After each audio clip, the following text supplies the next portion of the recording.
जब ये इंडिया का पहला युवा माइनॉरिटी प्राइम मिनिस्टर बनेगा, तब हमारी डेमोक्रेसी इतनी बड़ी जीत होगी।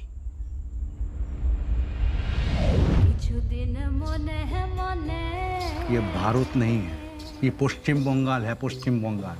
यहाँ पे 2 कॉन्स्टिट्यूशन चलता है, एक हिंदुओं का और दूसरा ये मुसलमानों का।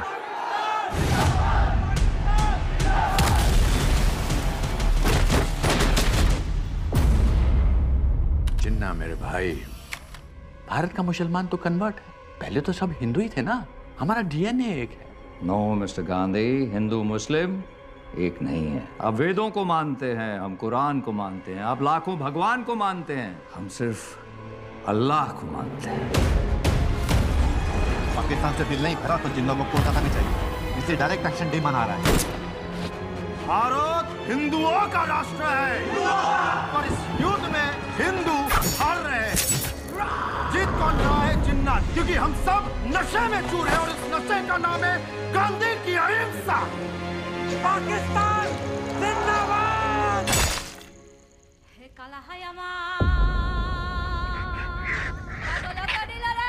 दे देते ना थोड़ा सा बंगाल उनको, एक जमीन का टुकड़ा ही तो है। अगर बंगाल पाकिस्तान को दे दोगे तो क्या बंगाली संगीत, बंगाली भाषा, बंगाली खाने को भी दे दोगे? बंगाल को मारोगे तो भारत भारत नहीं रहेगा। जमीन का टुकड़ा नहीं, इंडिया का लाइट हाउस है बंगाल। जब इलीगल इमिग्रेंट्स 10% हो जाते हैं तो ये वोट बैंक बन जाते हैं। 20% हो जाने पर ये अपने राइट्स की डिमांड करते हैं और 30% होते ही नई कंट्री की डिमांड करते हैं।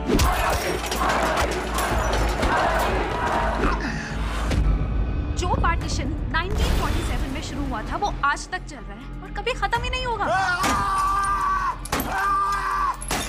क्यों आज किसी भारतीय की जान की कोई कीमत नहीं है? क्यों आजादी के 80 साल बाद भी हम उसी कम्युनल पॉलिटिक्स से लड़ रहे हैं? क्या हम आजाद हैं? और अगर आजाद हैं तो इतने बेबस क्यों हैं?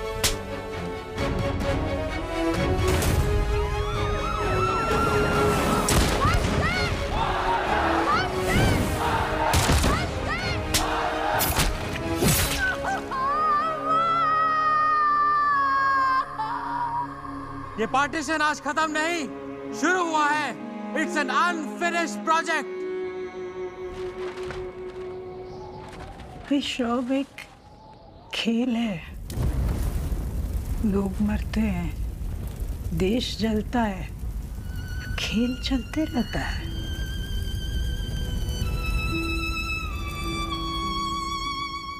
तो बता सकता है इसमें से we the people of Bharat कौन है?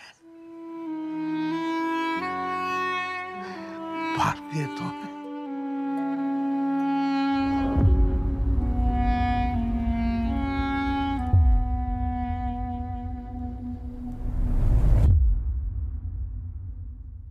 যে ট্রেলার দেখলেন সেখান থেকে আপনারা স্পষ্ট বুঝতে পারছেন যে 1940-এর দশকে বঙ্গদেশের যে সাম্প্রদায়িক হিংসা সেটাকেই কিন্তু এটাকে পোট্রে করছে। আমি এবারে একটু যে হোটেলে এটা ট্রেলার লঞ্চের ঘটনাটা ছিল সেই জায়গার দৃশ্যটা আপনাদের তুলে ধরি। কারা এটাকে বন্ধ করতে চাইছে দেখুন, ইতিহাসকে সামনে রেখে সেই ঘটনা তুলে ধরবার চেষ্টা করছে পরিচালক বিবেক অগ্নিহোত্রী। আমি আগে দেখিয়ে নিই যে একটা বিশৃঙ্খল অবস্থা তৈরি হলো হোটেলে এই লঞ্চকে ঘিরে, একটু দেখে নিন। দেখুন, সমস্ত কিছু আয়োজন সম্পূর্ণ ছিল, কিন্তু হোটেলের ম্যানেজার হঠাৎ করে এসেই বলেন যে আমাদের এটা প্রিবুকড এবং আপনাদের এই লঞ্চের অনুষ্ঠানটা করা যাবে না। তারপরে কি ঘটছে একটু দেখুন। Ladies and gentlemen, the most daring trailer of all times. And since this is the land of Ma Durga, what better place than launching the trailer of Bengal Files? Once again, it's a kind request. You all are going to be the voice for the... Ladies and gentlemen, the most daring trailer of all times. And since this is the land of Ma Durga, what better place than launching... হোটেলের কর্তৃপক্ষ তিনি প্রায় পালিয়ে যাচ্ছেন, কিন্তু তিনি কোনোভাবেই বলতে চাইছেন না যে বেঙ্গল ফাইলসের যে এখানে ট্রেলার লঞ্চ হওয়ার কথা ছিল সেটা করতে বাধা দেওয়া হলো কেন। তাকে আমরা চেস করলে কিন্তু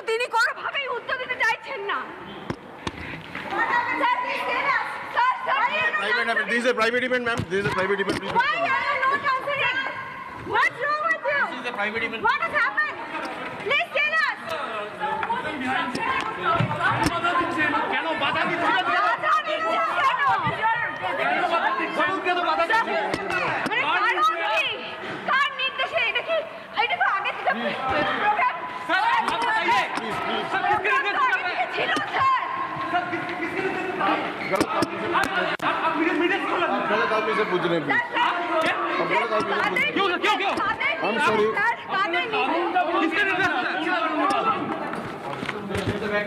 কোন কারণে বাধা?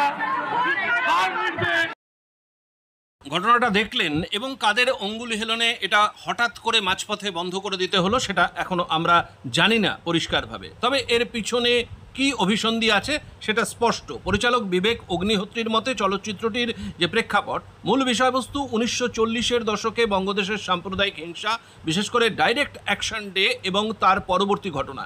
যদিও ছবির পটভূমি বঙ্গদেশে, পরিচালক ছবির কিন্তু নাম রেখেছেন দ্য দিল্লি ফাইলস প্রথম পর্বের, যেটা কারণ তার মতে ভারতের ভাগ্য নির্ধারণ হয়েছে দিল্লিতে। চলচ্চিত্রে দেখানো ঘটনাগুলি ইতিহাস ভিত্তিক, বিশেষত ডাইরেক্ট অ্যাকশন ডে বা গ্রেট কলকাতা হত্যাকাণ্ড যা 1946 সালের আগস্টে সংগঠিত হয়েছিল। এই সহিংসতা কলকাতায় মুসলিম লীগের ডাইরেক্ট অ্যাকশন ডে ঘোষণার পর দাঙ্গায় পরিণত হয়। এতে প্রধানত হিন্দু জনগোষ্ঠী আক্রান্ত হয়। নিহতের সংখ্যা 5,000 থেকে 10,000-এর মধ্যে এবং বহু মানুষ আহত হয়।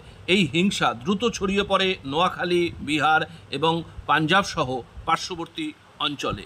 এবার বিতর্ক যেটা হয়, 2022 সালের এপ্রিল মাসে মহারাষ্ট্র শিখ অ্যাসোসিয়েশনের উদ্বেগ প্রকাশ করে দাবি করে যে ছবিটি 1948 সালের শিখ গণহত্যা নিয়ে বানানো হতে পারে, যদিও তখন পরিচালক বিষয়বস্তুর বিষয় নিশ্চিত করেননি। তবে পরবর্তীতে জানা যায় যে ছবিটি ডাইরেক্ট অ্যাকশন ডে তথা গ্রেট কলকাতা হত্যাকাণ্ড নিয়ে নির্মিত। তো যাই হোক, আমরা আপনাদের কাছে এটা দেখালাম। এই মুহূর্তের সবচাইতে বড় মেইনস্ট্রিম মিডিয়াও এটা চর্চিত হচ্ছে। আপনাদের কেমন লাগলো? যদি ভালো লাগে লাইক শেয়ার করে অনেক মানুষের মধ্যে ছড়িয়ে দিন। ধন্যবাদ।